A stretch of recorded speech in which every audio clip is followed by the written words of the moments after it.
let's begin with a quick and straightforward understanding of complex numbers.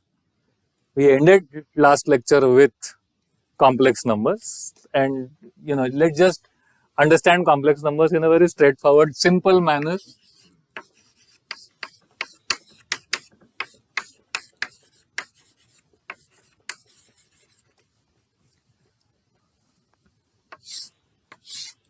The simplest thing to say is that complex numbers are vectors in a plane.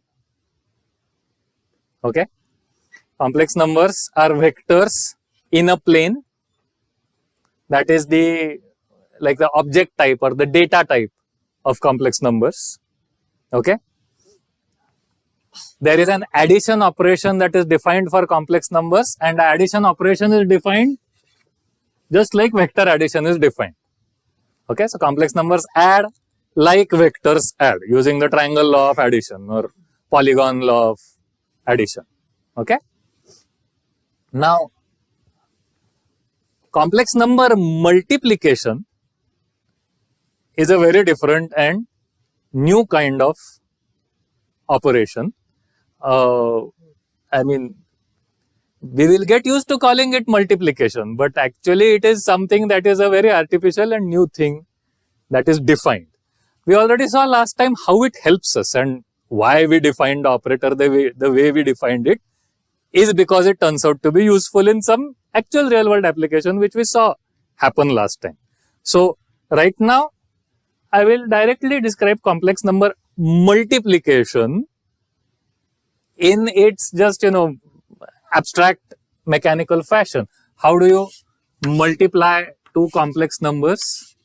You multiply two complex numbers by multiplying their magnitudes or multiplying their lengths and adding their angles or arguments. Do you know that angles are also called arguments?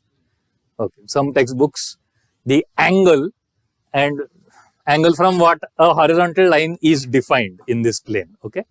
An angle from that horizontal line is to be measured, and then for multiplying the two complex numbers, we weren't even calling it multiplication in last lecture. We had given it some special symbol because I wasn't calling it multiplication yet. Textbook calls it multiplication, so we'll call it multiplication, but you have to understand that it's artificial to call it multiplication because it's a completely different kind of thing. There is a multiplication inside it. The magnitudes actually multiply. Okay?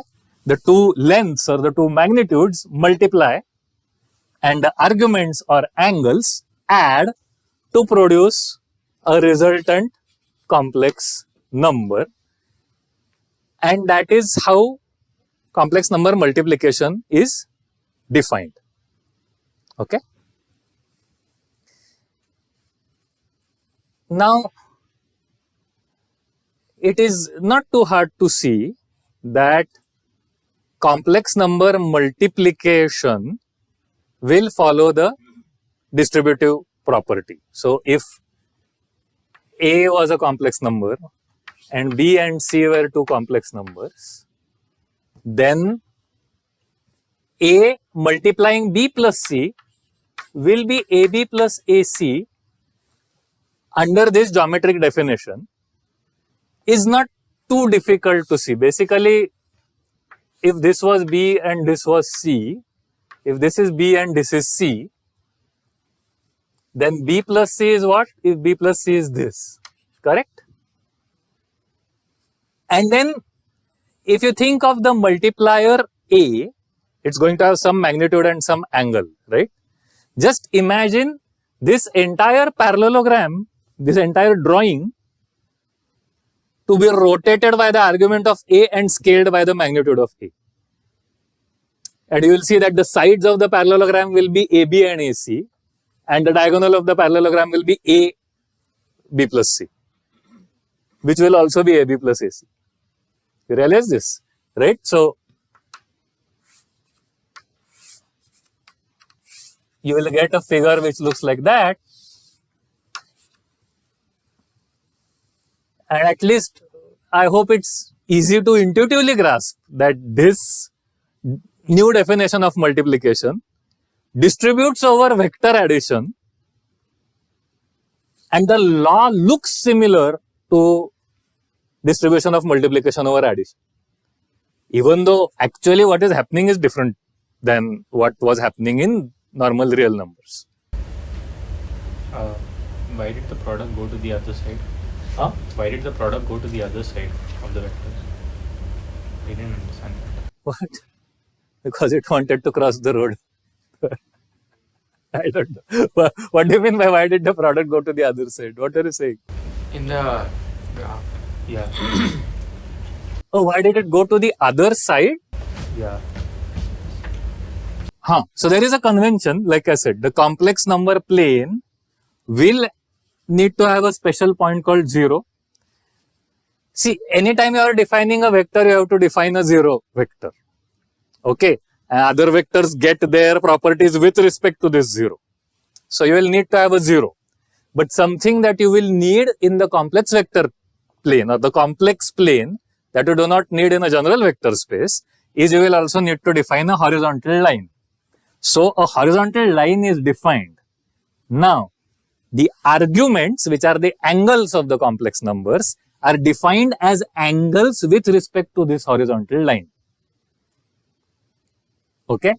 And so when you say arguments add, what you are actually doing is adding the angles with respect to the horizontal line. And then whatever is the answer, you have to reproduce that with respect to that same horizontal line. And it goes wherever it goes. So in this case, it went into this quadrant. So whatever happens, happens. Okay?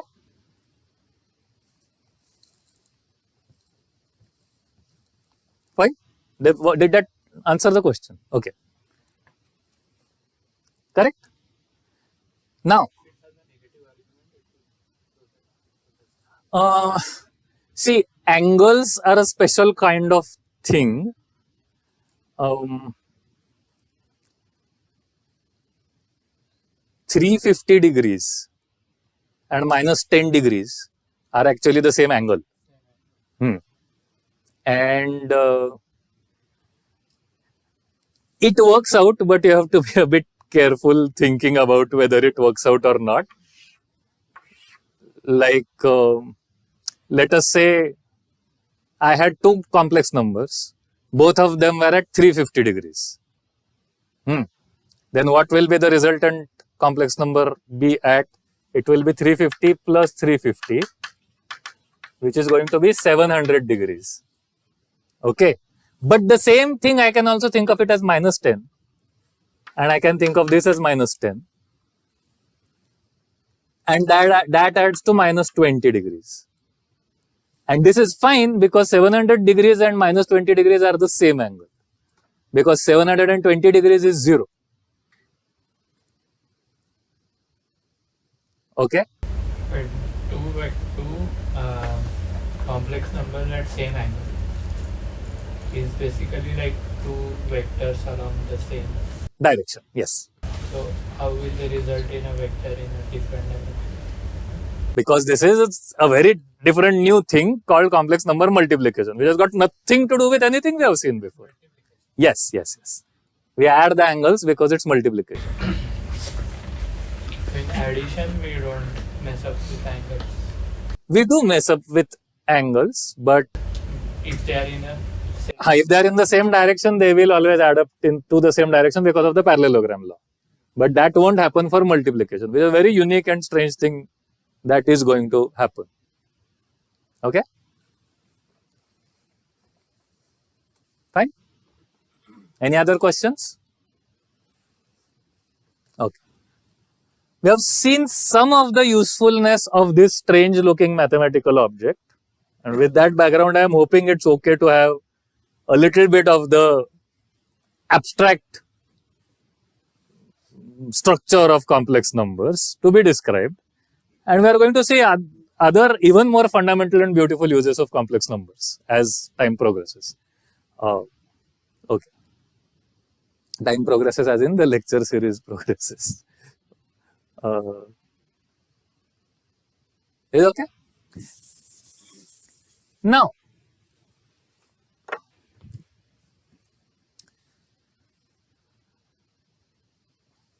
here is something interesting that happens. If you look at just the complex numbers on the horizontal axis,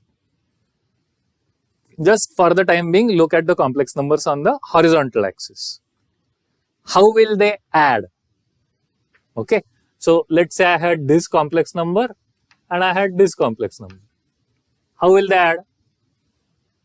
They will add up to another complex number on that same axis, right?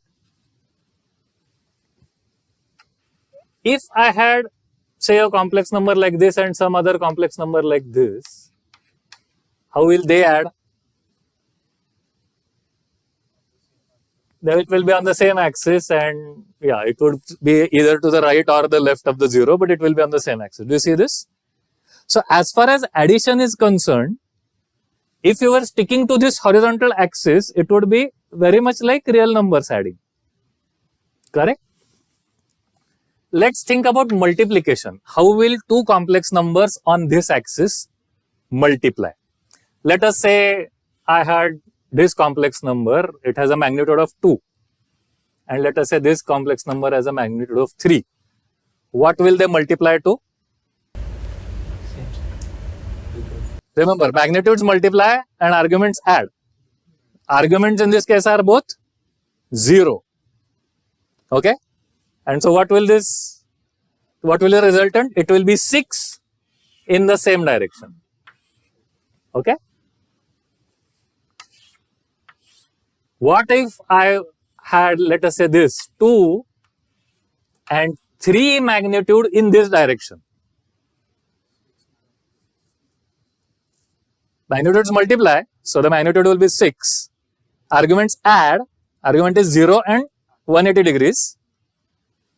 And so they will add to 6 in the direction 180 degrees, right? Which is 6 in this direction.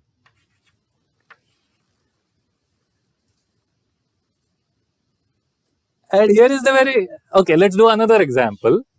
What if I had 2 in this direction and 3 in this direction? What will they multiply to? Complex number multiply to? They'll multiply to 6 in this direction, correct? Is this clear? Because 180 becomes 360, 360 is the same as 0. Agreed? And so the interesting aspect here is that if you stick to the horizontal line, complex number multiplication produces the same result as real number multiplication. Okay? So if you stick to the horizontal line, both addition and multiplication of complex numbers behaves exactly like addition and multiplication of real numbers. Okay? Which is why then we create this myth that, oh, those are real numbers themselves. Actually, the thing is that those things are indistinguishable from real numbers if we chose to only use numbers or complex numbers in that subregion. Does this make sense? They behave very much like real numbers. This is going to become very important to us later on. Okay? Complex numbers on that horizontal line are not real numbers, but they behave very much like real numbers. Okay? But then you have other numbers, like for example, if you let us say you have this number, 1 going north, and I multiply it to another number which is the same number, 1 going north. What is the resultant? Magnitudes multiply, so it's 1 times 1. Arguments add, so it's 90 plus 90, which is 180, which is 1. Okay. Since we have convinced ourselves that these numbers are real numbers, now we start thinking, oh my god, this number is -1, isn't it? -1 as a square root, I had never imagined. But that we are just confusing ourselves because of the confusion that these are real numbers. Otherwise, there is nothing really very crazy happening here, okay? Now, when Cardano invented complex numbers, he wasn't very clear that this is a different mathematical construct because mathematics wasn't that formalized at that time, 250 years ago. And so he started saying -1 as a square root. And people started calling him crazy. Big mathematicians called him crazy. Where is this square root of -1? -1 doesn't have a square root. Here is the proof. What are you talking about? Crazy nonsense. Today we don't have to think about it that way. It's a different mathematical construction. And it's easy. Unfortunately, in school, we were still taught that -1 now has a square root and it's called I. And that seemed very dangerous. To me, at least. It was like, what? My whole life is a lie. What is this? How did -1 get a square root suddenly? No. Something multiplies in a rather artificial sense to this thing. And this thing is not really -1, but it mimics -1 if you stick to this line. But clearly, you are not sticking to this line when talking about this. So it is not really that surprising. Okay? Is that fine? Okay. And which is why I don't like to write 3 plus 2i, which makes it very strange. Okay. If you write 3 plus 2i in an exam, I will give you marks because the whole world calls it 3 plus 2i. So it's fine. But the reason I am choosing to say 1 plus 2i, do you understand why I am saying this is a better notation than this? Because this clarifies that there is no real number inside there. This 1 is a unit vector in this direction on this plane, right? It's not the real number 1. But since we all convince ourselves that this is the real line, we call this the real number 3 and we call this the imaginary number 2. Okay? Do you understand it? So informally, yes, we will say real number, imaginary number. Formally, it's a completely different mathematical object, completely different mathematical construct with its own different rules. Chal. Any questions? Can't we simply define I as another number and add it to the set of real numbers? And basically, Which changes the set, doesn't it? it does change the set, but like not in this way. It's like adding infinity as a set to define the extended real number system. It's like you're not adding infinite things, you're just adding nothing to the set, and like the rest all just follow from construction. It's not that easy to do it formally, what you're saying. But the informal thought of most people is that way, and so that's fine. And that's how we were taught. And that, at least to my mind, it creates immense distress. So I think of it as a separate thing altogether. When representing these numbers in this fashion that you've represented, do we follow the signs of the real numbers? In the sense, if it's on the left side, it's negative, and if it's on the right side, it's positive. So, no, that is a good point.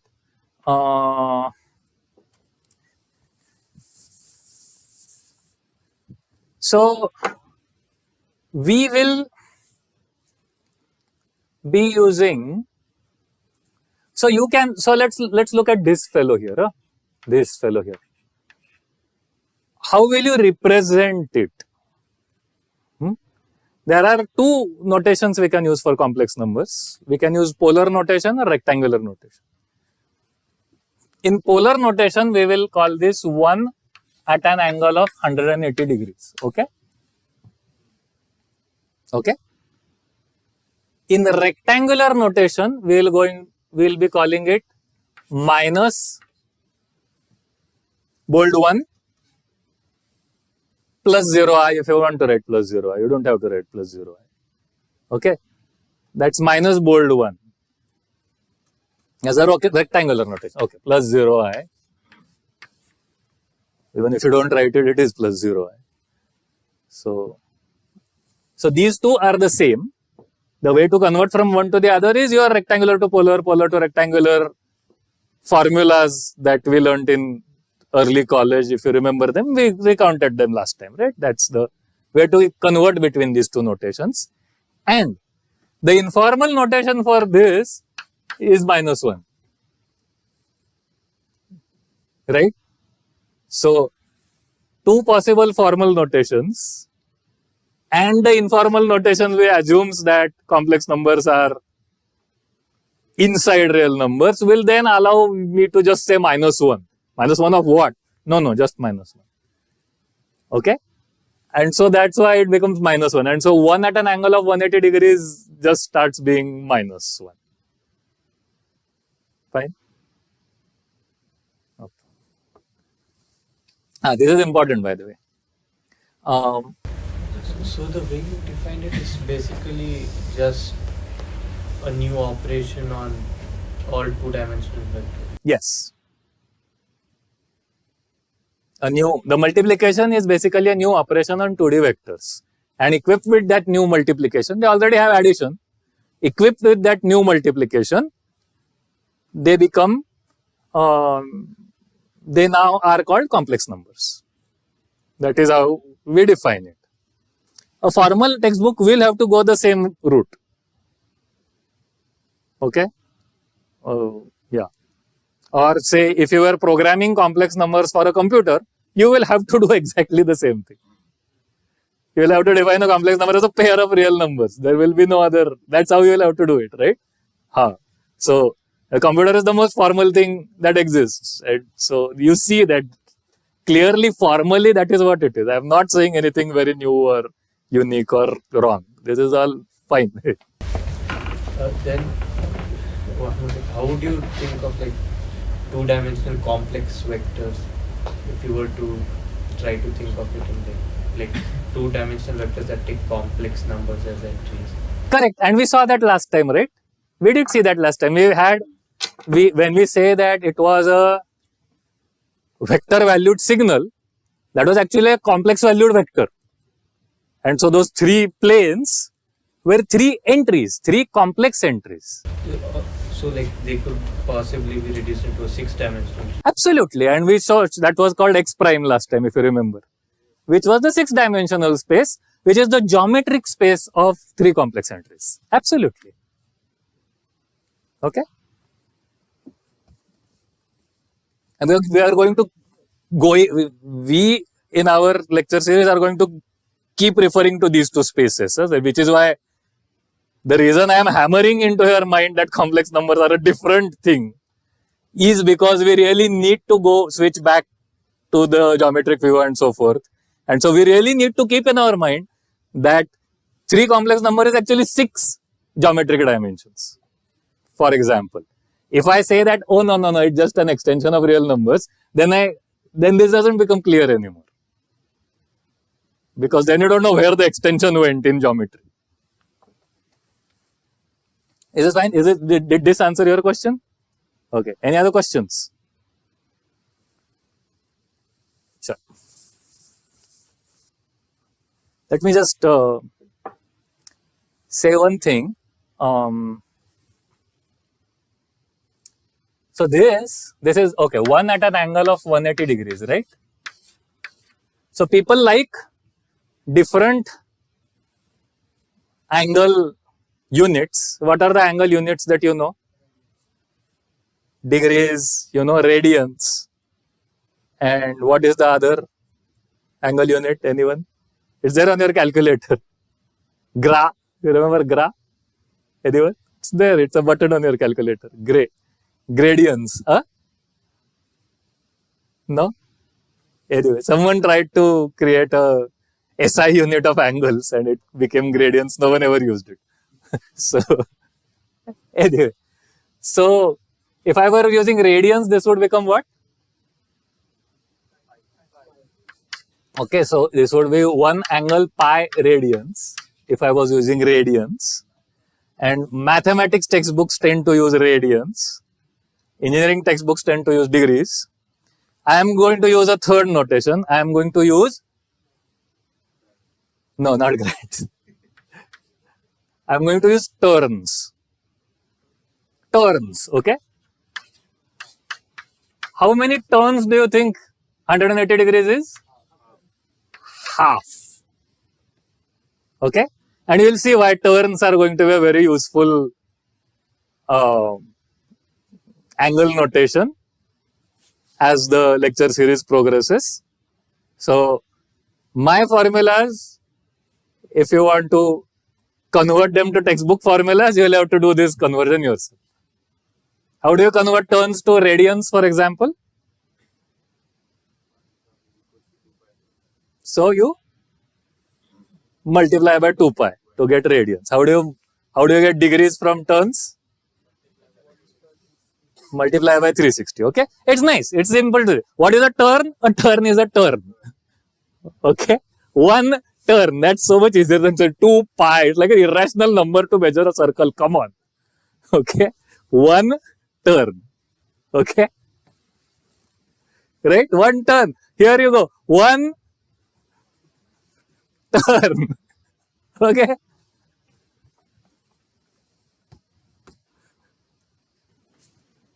It was the year 2045. It was the year 2045. A young friend of mine wanted to do a startup. Okay. He came to me for advice. I had been running a company for 40 years by then. So he came to me for advice. I want to do a startup. He said. I said, okay, do a startup. What's your idea? You need an idea. What's your idea? He said, my idea is that why is all work being done by AI? We should have automation. I'm going to make humans do work.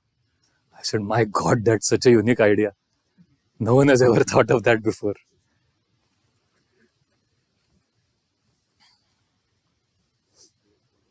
Huh? Slaves for robots. Yeah. So, he said that, I need funding. I said, okay, so where are you looking for funding? In the year 2045, there were no VCs anymore. VC, you know what VC? Shark, maybe you know them as Shark. They were called VCs when I was young, now they are called Shark. There were loan sharks, then were VCs, then were VC sharks. Correct, same. VC, venture capitalists. If you don't know, it doesn't matter. In the story, they are already gone. They all went out of business in the AI crash of 2028. In 2045, there were no VCs. Okay. So my friend is going to a bank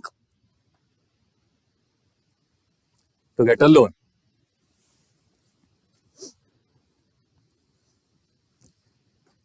How much loan are you going to take out? He said, I am going to take out a loan of 1 rupee. It's 2045. What do you know? Rupee became expensive. You don't know?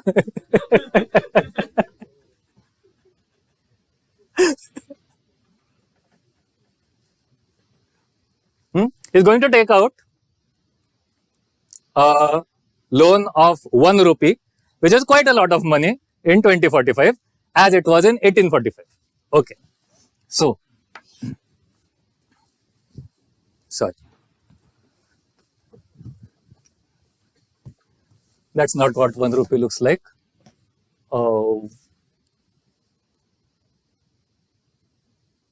That's what 1 rupee looks like.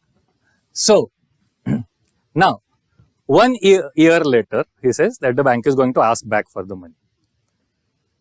So, he says, I'll pay back the money. I said, no, it's not. I am the senior fellow. I have been doing a business. I know how to run a business. So I say, no. Bank is not going to ask for the same amount of money in 1 year. What will bank ask for? Interest. He says, my God, how much interest are they going to ask for? I said, no, you have to know what is the rate of interest. So he goes to the bank, he asks, what is the rate of interest? Bank says the rate of interest is 100% per annum. Just to make his answer right. 100% per annum. Okay. So now my friend says, okay, 100% per annum, which means that principal is, you have done this before, haven't you? Principal is 1 plus 100% of the principal per annum, which is 1. So you have to return 2 rupees. I said, no, this is not enough. 100% per annum, compounded what? He says, I don't know compounded what. What do you mean by compounded what? It could be compounded quarterly. It could be compounded whatever. I said, chalo, I'm giving him an example. Let's say it is compounded 6 monthly. 100% per annum, compounded 6 monthly. What will be the answer? I ask him. He asked me, what will be the answer? I ask you, what will be the answer? Tell me what will be the answer. 2.25. How did you calculate that? In 6 months, the 100% per annum adds up to half a rupee. Correct? And then, in the next 6 months, the amount becomes the principal. Right? And so, this is the factor that applies to this principal in the next 6 months. Correct? Which gives you, evidently, does it give you 2.25? Okay? 2.25. Is that fine? He is looking at it, my God, the money is going up. First I thought 1 rupee I have to give back. Now 2 rupees. Now 2.25. He says, okay, 2.25. Maybe I could still work it out. Made 2.5. I said, no. It could be compounded quarterly. What happens?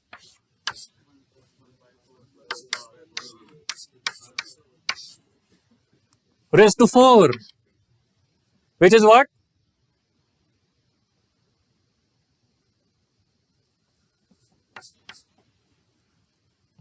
Anybody?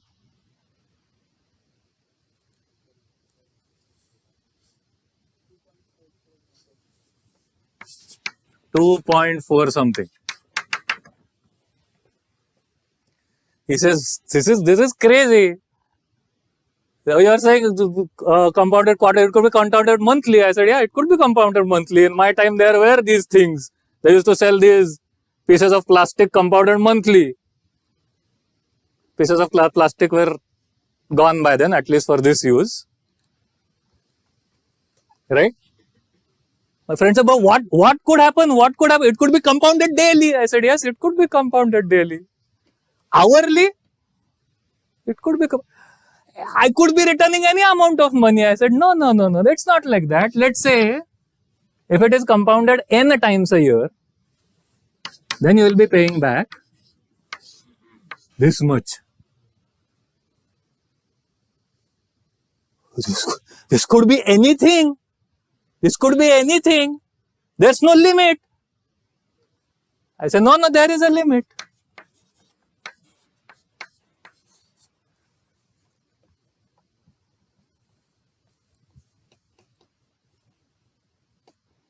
I said, do you know what this is? He looks at it and says, E. I say, okay.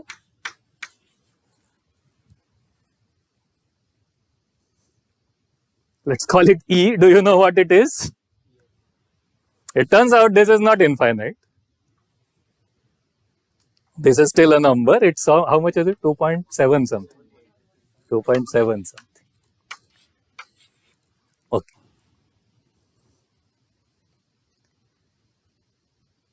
E is the number that you get if You start with a principal of 1 rupee and with a rate of interest of 100% per annum, you compound almost instantaneously.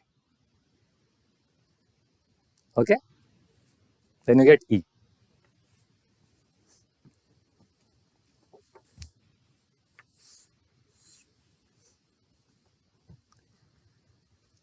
Let's say this is year 0, this is year 1.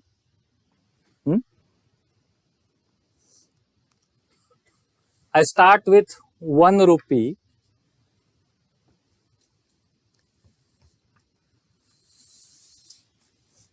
If it was this simple interest, okay, no compounding, then how will my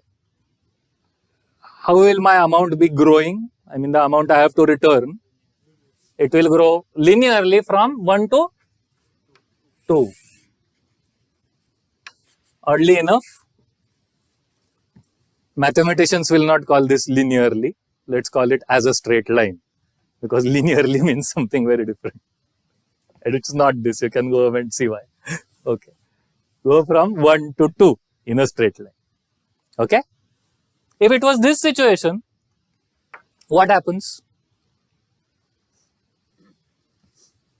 What happens? For the first 6 months, it goes up like the same thing. It's simple interest in those 6 months. And then it takes a turn for the worse and goes like this to 2.25. Correct? Okay?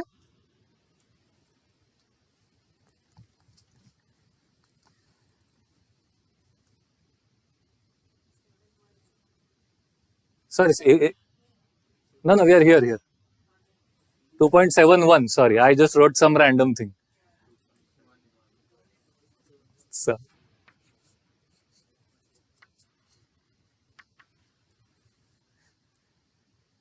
$2.71.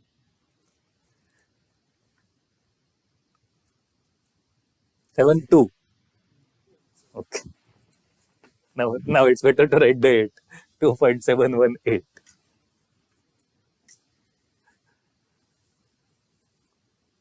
Okay, 2.25. Is this okay? 6 months. So for the first 6 months, it follows that same path, and then it follows a different path. Why does it follow a different path? See, look at what is happening. This is interesting. The slope is defined by this amount while starting out, but then from here onwards, the slope is defined by this amount,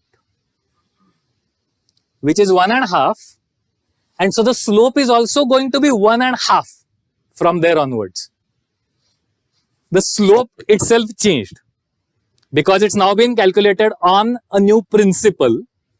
The slope, which is the speed of growth, is going to be proportional to the new principle. So the slope here was 1, right? This slope is 1, do you see? Goes from 1 to 2, from 0 to 1. So the slope here is 1. The slope here is 1 and here is 1.5. If I do this 1 by 1, 1 plus 1/4, 4 times, the slope is 1, then here it changes a little, then here it changes a little, and here it changes a little. Okay?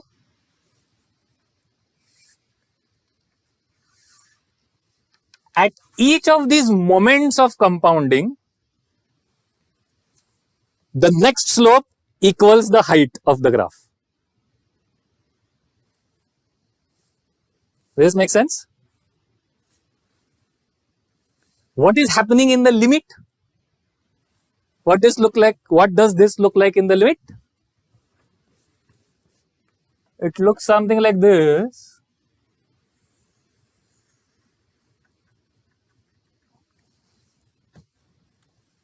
Okay? And so what is happening is your slope, where will the slope start? The slope will start at 1 here, okay? But just a moment later, a little bit of principal is accumulated, which increases the slope. Just a moment later, a little bit of the principal is accumulated, which increases the slope. So as your principal goes on accumulating, your slope goes on increasing. Okay? And so you get this nice curve going up. Okay? The slope in the second half will be equal to the height. Is that what you're saying? The slope in the second half would be equal to the height at the beginning of the second half. Correct? Which is 1.5, and the slope then onwards will be 1.5, because you will be accumulating 1.5 rupees per year from this moment onwards. Correct? But you do it for only 6 more months. So you add 75 paise, which gives you 2.25.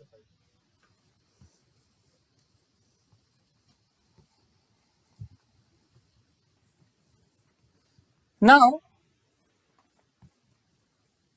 tell me something, that if this final number here is E, which is this limit, correct? This limit is that final number there, is E.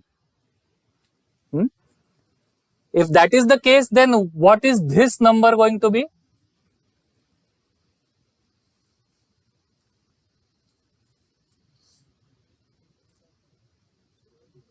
It will be the square root of E. Correct? In 6 months, it will be the square root of E. Why? Because the ratio of this to this has to be the same as the ratio of this to this. Correct? If, here we go, square root of E. If I accumulate square root of E in 6 months, then in the next 6 months, how much will I accumulate? What will be the total amount? In the next 6 months, if the principal was E, for square root of E. On principle of 1, if my amount is square root of E, on principle of square root of E, my amount will be square root of E times square root of E, which will be E. Correct? Now, in 3 months, how much will it be?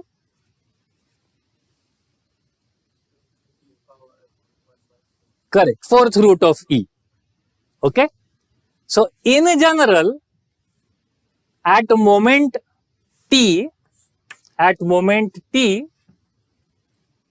your amount is going to be what? E power t. Yes, E raised to the power of t. Okay?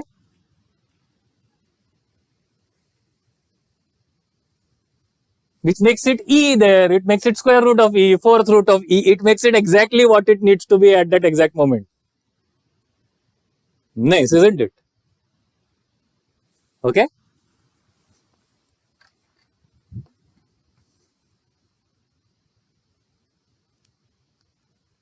And what do we already know about this graph?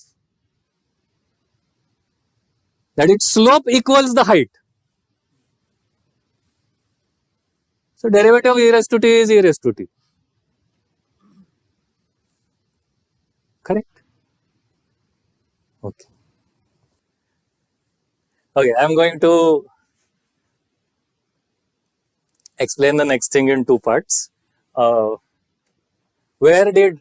I'll explain how the e raised to t comes about. One way to think about it is as follows. You are doing 1 upon 1 by n and then raised to n. Why did you do raised to n? Because we are operating on the principle which was. But the year was broken into n parts and that's this n, correct? But if you are going to calculate the amount only for a fraction of the year, then it won't be raised to n, it would be raised to that much fraction of n. Correct? So that fraction is called t here. So the amount would be this. Okay, and there will be a little bit of simple interest if this is not exactly an integer, but anyway in the limit that won't matter. Okay, correct? So if you are going to calculate only for a fraction of the year, the amount is going to be this, and if it was being compounded instantaneously, you get this, which then, since the limit does not depend on upon t, you move t out of the limit, which gives you e raised to t. Do you understand this? Correct? You know this thing, right? You know that this equals 1 plus 1 by n raised to t. You move the limit inside, since t is not changing, the fraction itself is not changing. You move limit inside, that limit is e, and so this whole thing becomes e raised to t. That's another way of explaining where the e raised to t came from. Okay? Okay. I'm going to be informal about calculus. Okay? So I could describe this in excruciating more detail, but that's not the point. And our job is not going to be to go into excruciating detail of calculus. So whatever hand waving I am doing is fine. If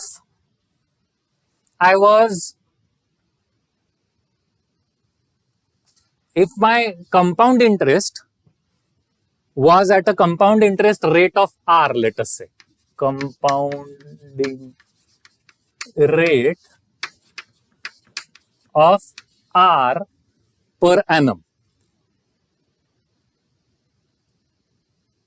So first we said it's 100% per annum. So then what is r? 1. 100% is the number 1. Correct? Agreed?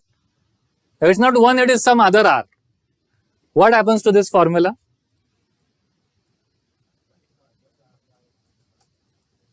One plus, do you understand this? 1 plus r by n, correct? Why by n? Because one simple interest segment is going to last for only that much time, 1 by n of a year, and so you get that as the factor. And how many of these will you have to calculate?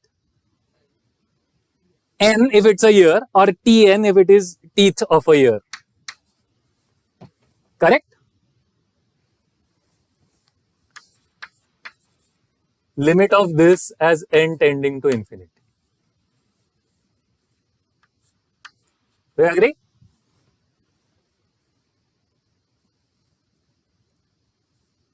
Which now, can you kind of manipulate this to get E out of it somehow?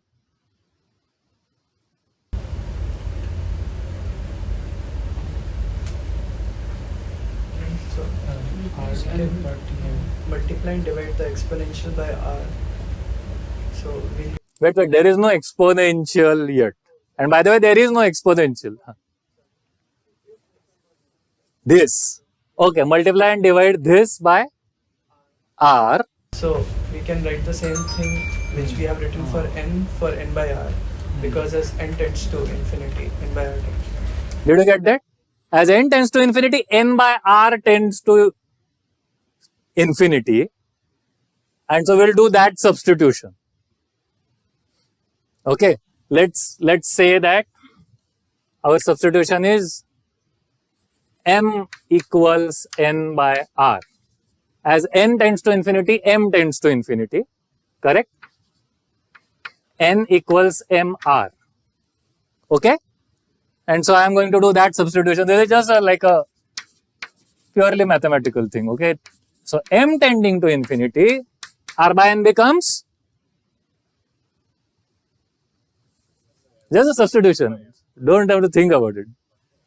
R by n becomes 1 by m, t remains t, n becomes mr, correct? Yes?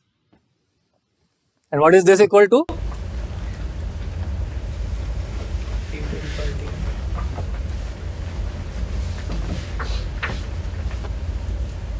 I keep m inside, move t and r outside the bracket of the limit, correct? Because the rate is the rate, time I'm calculating for is the time I'm calculating. Both of these are not changing as m, my chopping goes higher and higher. And so it becomes e to the power rt. Okay?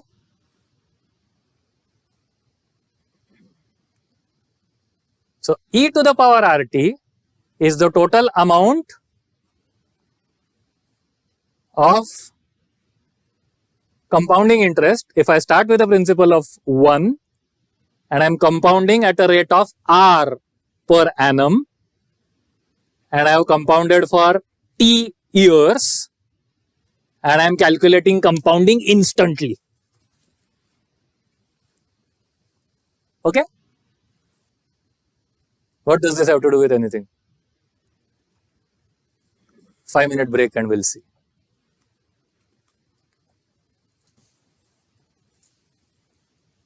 That's a very interesting thing.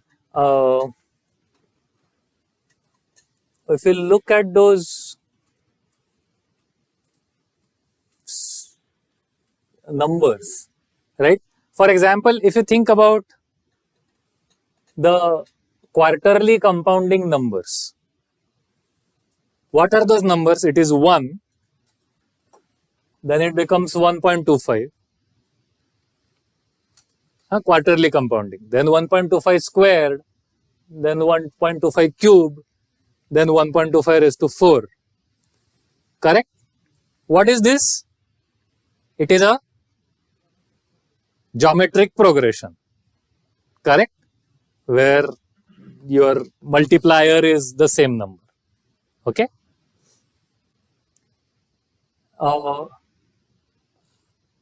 It is, by the way, if you took the question, if you took the quarterly progression, those quarterly numbers, but did a half yearly jump, you will get another geometric progression.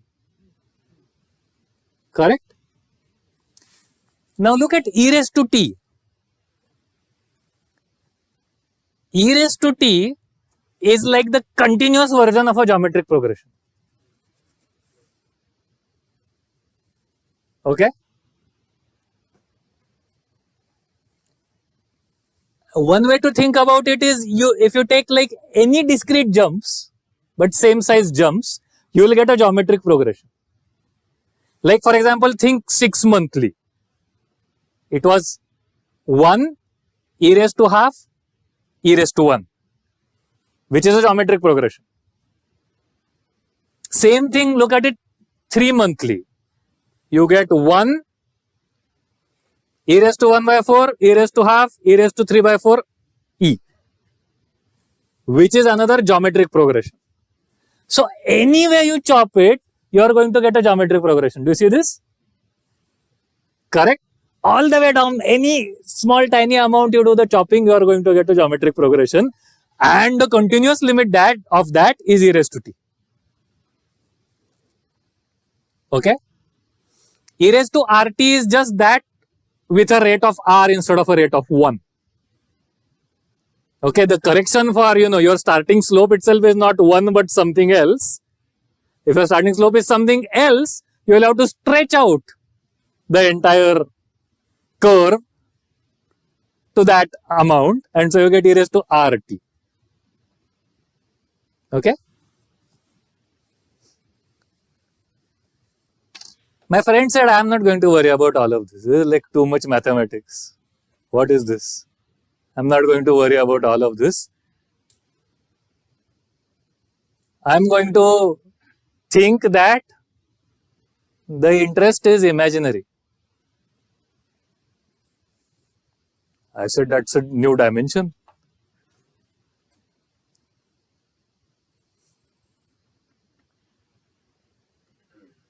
I said in my time there was stock market, imaginary money. What are you talking about?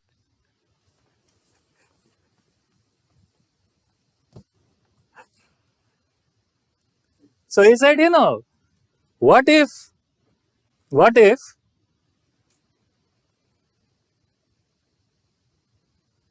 the interest rate was not 1, was not 0.5. What if it was I? Think about it. Think about it.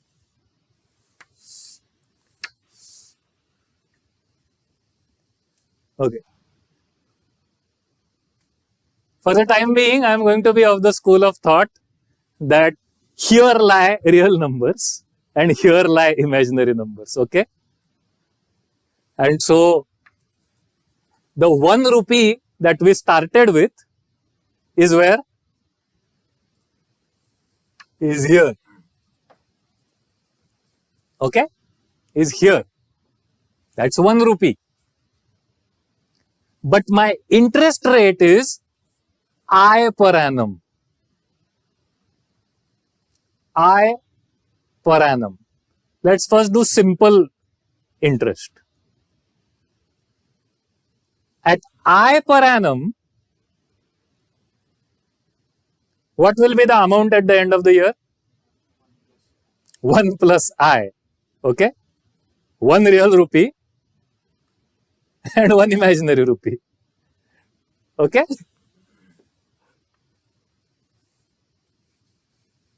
Here, correct? Here. If I were to show it to you as growth throughout the year, what will that look like? It will go slowly from year to year in 1 year. Okay? If you want, you can, if you have enough space in your mind, draw a third time axis if you want to. I won't. I am going to animate instead. Okay? So slowly over the course of the year, you go from 1 to 1 plus I, correct? Now, rate of interest is I, but compounded half yearly. What happens? It will go for the first 6 months, it will do the same thing. So it will go like this, 1 plus I will go. Till here it will do the same thing. And now what will happen beyond that point?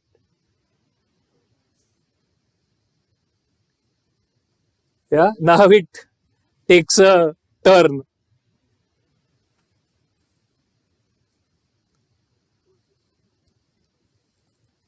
How much of a turn? This much of a turn. Correct?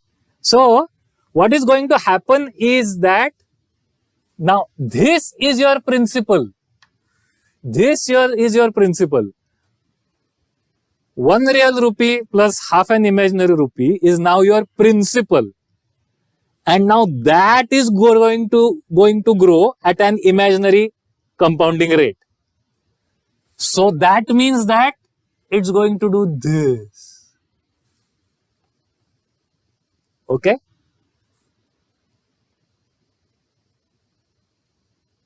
Why? Because arguments add in complex numbers. When you multiply complex numbers, arguments add. So why did you go vertical here? Because on the principle of 1 rupee, you were adding 90 degrees to it because your rate of interest was I. Now, if your principal is here, you add 90 degrees, you are here. And so when you add that, you are going to travel in this direction. Okay? This angle is added to 90 degrees to tell you the direction in which you are traveling. Correct? And also the speed here is more than the speed here. Why? Because the magnitude has changed. Okay? And so you will end up here somewhere. Okay? So The first thing just went straight.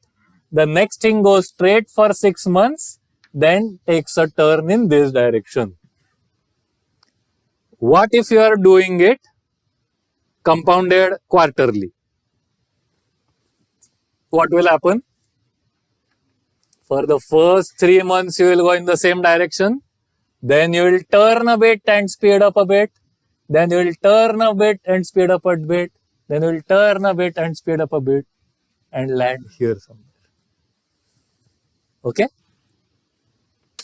And my question is, what happens if you are compounding instantly?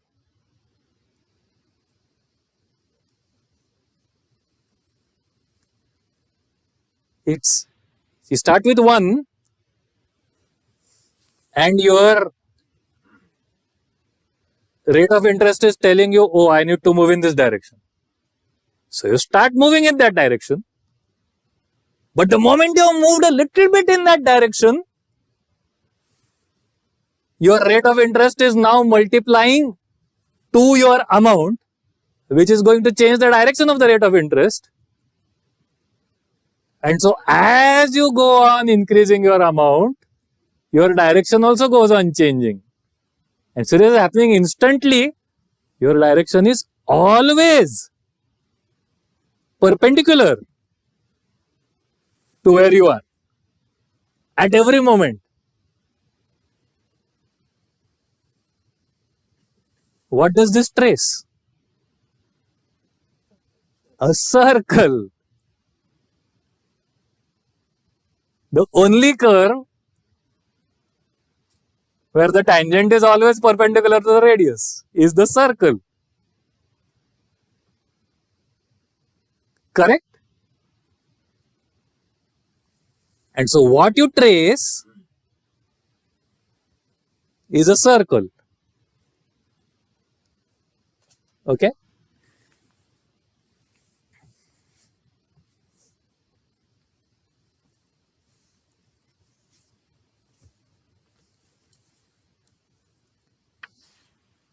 If you are tracing a circle, then what is the speed at which you are traveling? Okay, what is the speed at which you are traveling initially, just as you start?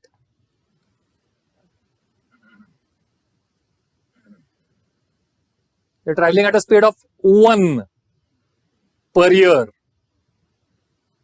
Okay, 1 rupee, 1 imaginary rupee per year is the speed at which you are traveling. Now, this to this is always going to be the same ratio, correct? Correct? That's how everything works. That's how compound interest works.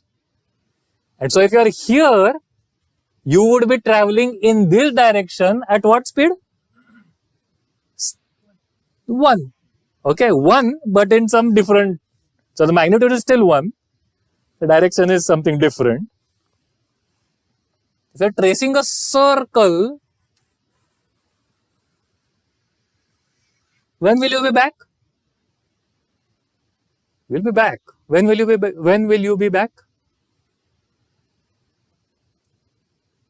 After 1 turn, but here you can actually calculate. 4 years he's saying. Okay. That's a good approximation. Do you have a better approximation? 2 pi years. Who said that? Why? Because when t is 2 pi, it will be a circle. Yeah, because the radius is 1, because you started with 1 rupee. Correct? What is the perimeter of the circle? 2 pi. What is your speed? 1. When will you be back? In 2 pi years. Okay?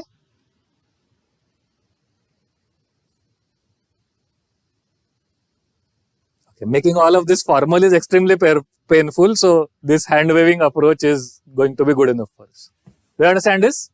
Okay, so if that was e raised to RT, what should I call this? E raised to IT, correct? because my rate is now I. Okay? E raised to it just equals 1 at an angle of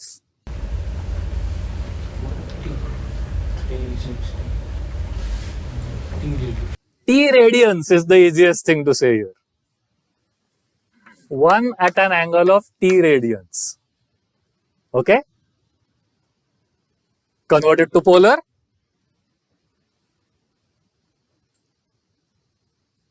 Sorry, this is already polar. Convert it to rectangular.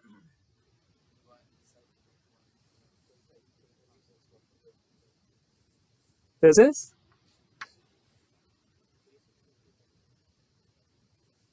just in radians only. Let's do polar in radians. So you don't have to worry about that for the time. It is cos t plus I sin t. Okay?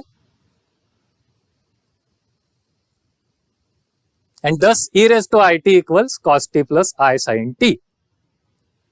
What is this called? Euler's formula?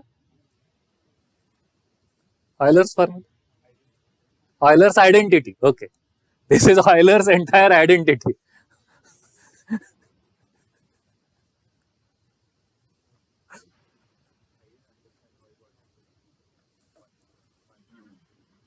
Angle t because you take 2 pi years to go uniformly through a circle, which means uniformly through 2 pi radians. So you take 2 pi years to go through 2 pi radians uniformly, which means at any moment you are at an angle t radians if you have gone through t years. That's how we came up with angle t. Yeah, correct. Or the definition of radians is that, right? It is this length upon the radius is how we define radians. And if your radius is 1 and you are moving on a circle at a speed of 1, then you are going to trace as many radians as units of time. Correct? Huh? So I hope, the endeavor is to make e raised to it equals cos t plus I sin t seem a bit natural. Otherwise, it seems quite strange, to me at least, that, suddenly how did all of this craziness come from? The first time I heard about it, by the way, was in this strange fashion. I don't know. Somehow people like to, you remember this, like e raised to, so where will you be in pi years? Where will you be in pi years? -1. That would be a good time to return the loan, wouldn't it? Actually get a rupee from the bank and you say we are done. So,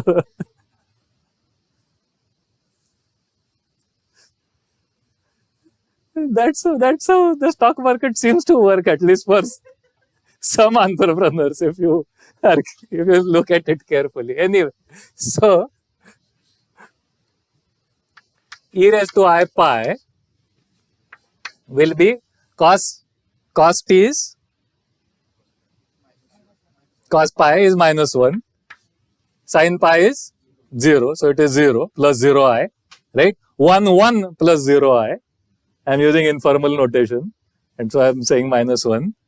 And so then you make it even funnier looking by writing e raised to I pi plus 1 equals 0.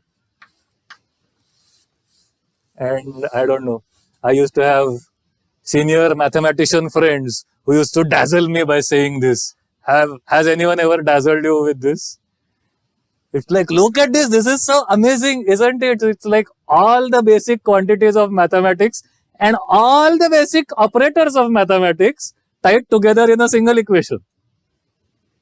You have 0, 1 I, pi and e. The most fundamental things, numbers you can imagine in mathematics. And you have addition, multiplication, power and equal to. The most fundamental operations you can imagine in mathematics, all coming together in one formula.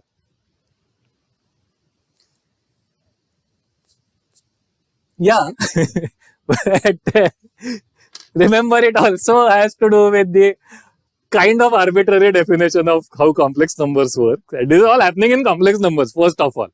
So this plus 1 is not really 1, first of all. It's bold case 1. This 0 is not really 0, it's the complex number 0. So these are outcomes of an arbitrarily defined game. And they also depend on how you define angles, for example, and you chose to represent angles in radians and so forth. So you change any of those things and the formula is not going to look this amazing.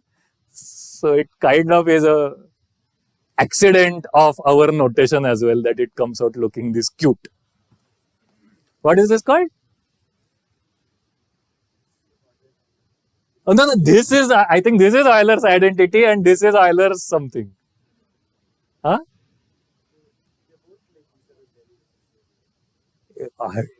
This is, I can see how this is a derivation from here. I don't see how this is a derivation from here. Maybe it is. Anyway, so this is Euler's something and this is Euler's something else. Anyway.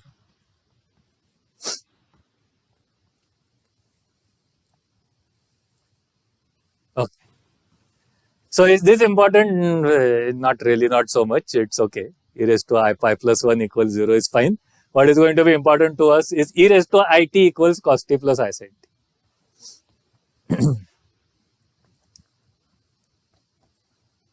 This whole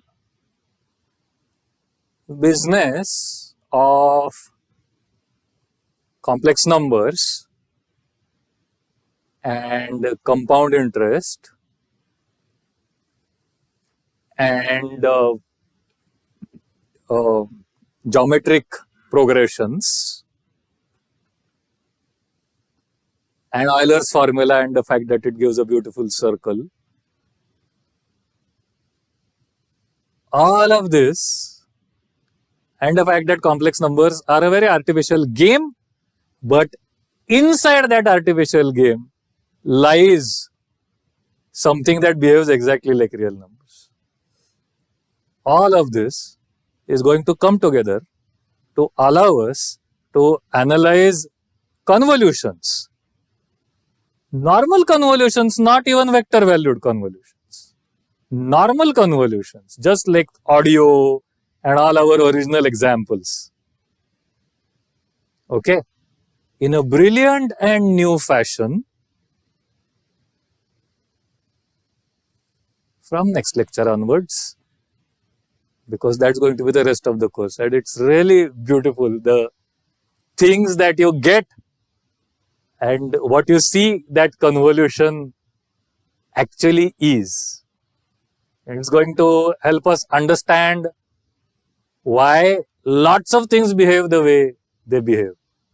It's going to help us understand why audio behaves the way it behaves. It's going to help us understand why there are waves traveling on the water.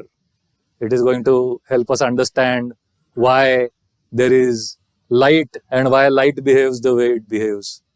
I've already explained to you why convolution is the most important operator. Because linearity is always an approximation and shift invariance is always the case. Because the laws don't change. Now if I tell you that this has got something very amazing, it has got an amazing structure that will always emerge out of convolution. That means that structure is going to be present in all of nature. This is what the second half of our course is going to be. So we'll see you on the other side. Thank you very much. We'll see you after the break. Bye-bye.